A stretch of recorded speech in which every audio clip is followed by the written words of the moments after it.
won second star of the week between McDavid and Jason Robertson. Yeah, he deserves it. He's done a great job the last few games, and great job for a long time. It's starting to pay off, that all that hard work. So I was very excited to hear that he was appointed that or awarded that, and even more excited to know that he's earned it and deserved it. We talked the other day about him looking above his years. What is it about his game that gives off maturity? I keep saying the same thing about him, Jordan. It's compete. He just you couple that with the love of the game that he has, love the game of hockey. He competes for the right reason, being in a team sport. I mean, he brings guys in with him. He drags people into the fight, per se, um, which is a real indicator of his leadership and leadership ability going forward. So there's so many things, so many elements for Dylan but he has, when you look at, I mean, we can assess his skill set, and that's, I guess, somewhat simple, but getting better by the day. But it's the intangibles that separate him. You know, the opponents always circle Thompson on the whiteboard. Now they're going to obviously start focusing on the Cozens line too. But it's not a young kid getting his first attention. How different is it? People are going to pay attention to him, but he had that in junior. He had that with Team Canada at the World Junior. So it's something he's already used to, just not maybe at this level. I think it's familiar territory for him based on what you just referenced. He was a phenom coming up, and he was a star player in teams he played with in the past, and you're always a target, and there's lots of players that were as talented as him that didn't survive that to get to this level. They didn't like that. That bothered them. That, maybe they chose a different sport even. You see that at the youth levels. What separates the great athlete from the next is that desire, that appetite, that compete. And so the players that do make it, there's lots of talented players that don't make it to the NHL. They do because of that. They compete so well, and they embrace that challenge and adversity. And for Dylan, he thrives on that. I mean, you guys know he's the guy tapping me.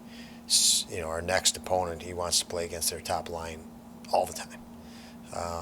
We finish a game, and there's guys in the other team that he wasn't happy with, and he's like, next game I want to play against that line. So that competitive juice flows, and it's great for him to realize now that he's a legitimate NHL player. I spoke to him lots last year and said, don't feel like you have to prove that you're an NHL player. You prove that you should be in the NHL. You are. Stop worrying about proving it. It was like a breath of fresh air, the times that I had to bring that up to him. And I think he's beyond that, and this is a big separator now, just what's transpired in the last few weeks to that end, or that initiative. The line's very unique in that they're all, two rookies, they're all under 20, 21 or under. Was there any hesitation putting them together, or did you just go with your gut together? Yeah, no hesitation, zero. I mean, I've just seen too many players. I have too many players sprinkled out around the league that are under 24, 25 that are just, star players in their own teams.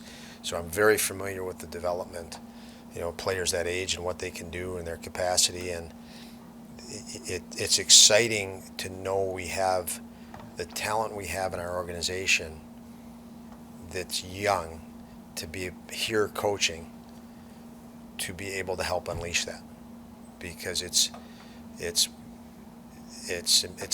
amazing, special, that we have so much young talent with so much potential to be sitting here as a coach, and that's all I've done. Or I should say all I've done, but I've been so familiar with that, and grateful for my time at the national team program, to see that, how a young player can become, and my time in the American League as a head coach in the American League for years, that was your job. If you didn't develop the player, I can remember as a young coach thinking, I won't have a career. I want to be a head coach. I want to stay in hockey. If I don't develop this young player to play in the NHL, I may lose my job. And so now I'm sitting in this position with all this young talent. It's exciting. So never would I have a doubt, or did I have a doubt with those three playing together. You switched the line Sunday and kept it today. How much of just a switch in the middle is, how much of it was try to get Peyton going, and how much of it was to try to get Casey and Victor going? Or was it All of it, all of it. I mean, as a coach, I think you want to get guys going even better. I want to get Thompson and Tuck and Skinner going better. There's more there. There's way more for those three guys, way more, and as there is for Cozens. But in this particular case, those guys haven't found a real rhythm and sync. So yes, we do dedicate a lot of attention there to do what we can to help those guys find a rhythm and feel good about their game. But we're doing that for everybody anyway because there's such a capacity here for growth. And so Krebs, I swapped Jost and Krebs, or we did in the middle of the game the other day. It just felt right at that moment. And even to Bill's question, did I have any hesitation with the three young kids together in Cozens line? No, but the timing, I didn't want to do that earlier in the year. I wanted to wait for the right time, and that was sort of the case the other night. I felt get into the game. I liked the way the game was going, and I thought, boy, this is actually an opportunity now to just flip those centermen and maybe give a jolt to both lines. And it certainly did for Krebs. Krebs and Gergensons and Okposo were really, really good in that third period. And that was nice to see. And the other guys I thought was, they've had a couple good practice days. They were fine in the game, but they've looked a little better in practice and having practice time. And I like that threesome now with Jost and Middlestead and Olofsson. I look forward to seeing what they're, like in the next couple of games. The Middlestead and Olofsson situation has been discussed a lot, and you've gotten some goals out of Victor. You're second in the league in scoring. They're heavily minus players. Sometimes your offense or lack of it can bleed into your defense. Just where are the two of them now in terms of just trying to, find a game and, be positive players and not have so much negative around them? Well, they're positive guys. That helps. They're not negative guys. They don't, if they hang their head, they're not trying to drag someone else into it, which is a real challenging thing at any level with any coach in any sport. And we don't have that problem. So that's great. You can hear that the guys on the bench, even in practice today, they care about those two specifically. They care about their teammates. They care about those two specifically, and they want to see them, become more successful. I do believe the more film I watch of Casey and Victor Olofsson, the more comfortable I get that this is a good thing that they're going through this. It's not unnatural. I believe that they're going to figure out and see ways that they can become better hockey players on the other side of this because of going through this. This is making them pay attention to details in the game that their skill has allowed them prior to this to just mask. And now they have to pay attention to those details to pull themselves out of this, and they're turning their attention to that, but it's not a quick fix in that regard. They could go out and score 3, but that doesn't mean that's fixed. So having their attention, focused on this and truly how to get better rather than just score, could be a blessing in the long run, and I believe it will be. I noticed with the power play that a lot of the goals may be coming from Tage bombing away the circle, but a lot of the shot chances are coming from more varied positions throughout. How important is that to have it to keep teams honest so that they just don't camp on Tage or Victor? Yeah, very important, and you've heard, you might have heard me say many times, we want motion and movement and guys in different spots and interchanging and guys in different flanks, and we'll continue to do that because these guys, I don't want them set in any one way that, we can only score this way or we need to score this way, because then you lose the ability to read plays. And so we really challenge the power play each night.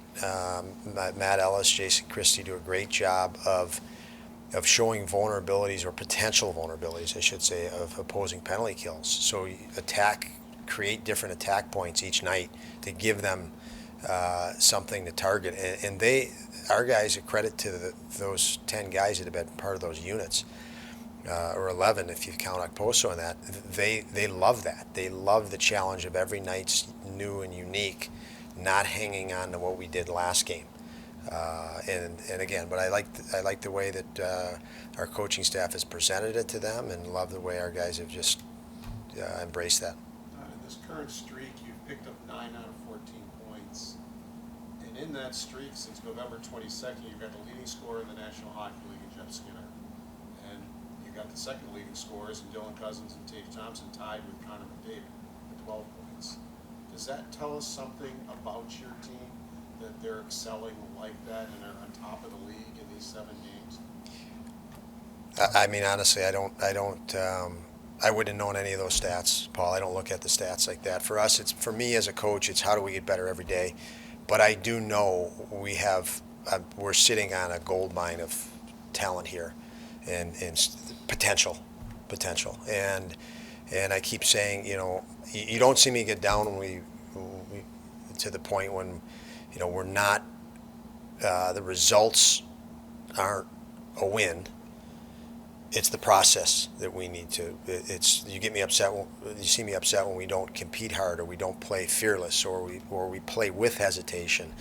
Those things upset me. Those are the things I'm tracking all the time, because those are the things that are going to push and make the Cozens and Peterkin Quinn line become what they've become. A month ago we sat in, a month and a half ago, and I was taking questions: should Quinn be in the American Hockey League? And you watch him right now and ask that question. So we just need to stay focused on growth. I don't get too caught up in accolades. They're not the accolades we want. They're not the accolades that those guys want in the locker room. They want to win games, more games. And we need to stay focused on what will get us to that point where we just keep winning more and more games, period. And so great stats, wonderful, but not for me. You mentioned Peyton had a really strong third period. I'm just curious how you've seen him handle, the last, month or so, being in and out of the lineup, and just, when you check in on him, just how he's handling it mentally. Incredible. You get this false sense of, just because you were drafted in the first round where he was, or drafted high, and you sign and you get to an NHL team, that you've arrived. You might not really arrive for 4 years or 5 years till it takes time, but that gets confusing, and because people are judging you and rating you. You're in the NHL, you should be scoring, you should be doing this, you should be doing that, and these guys don't have experience, so everything is an experience to them. Every day they come to that rink, and I think Peyton has used every day to become better. His attention and focus has been on getting better. I think prior to this struggle, it was on results. I'm not getting results. I should feel shame. I should feel terrible. What's wrong with me? I'm not getting results. Nothing wrong with you. You're 20 years old or 21 years old coming in the NHL. So embrace this as part of the natural progression to you becoming better and better every day, and he's done that. He's found a different way to look at it that is really helping him progress faster. And Jack Quinn had to do the exact same thing. That's why I mentioned it. These guys, everybody talks about healthy scratch. It's not a healthy scratch. It's part of development to step back. Guys actually get way better in the summertime because they can step back and breathe. And Peyton's used those moments this year very well, because he's come back every day and looked better in practice, and he certainly has looked better in the game. Now, does that translate to production yet? When it does, it's going to be real, authentic, true production, because he's a better player because of what he's gone through. Does it help him, or maybe help you as a coach, when you can look a couple stalls over and see Jack Quinn, like you mentioned, went through something similar earlier, Tage, or Yeah.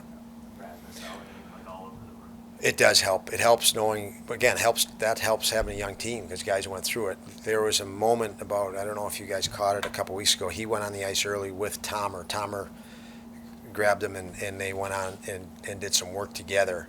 And Matt Ellis had a conversation with Tomer, and Thompson said, I just wanted to grab him because I know what he's going through, and he can get through it. He's going to get through it. So there was a guy that, obviously we know what Tage has gone through to get and where he's at now, identifying right away that he can lend Peyton some insight and help him the right way. So I thought that was really significant, something behind the scenes that we see in our team all the time. Thanks, guys. Thanks.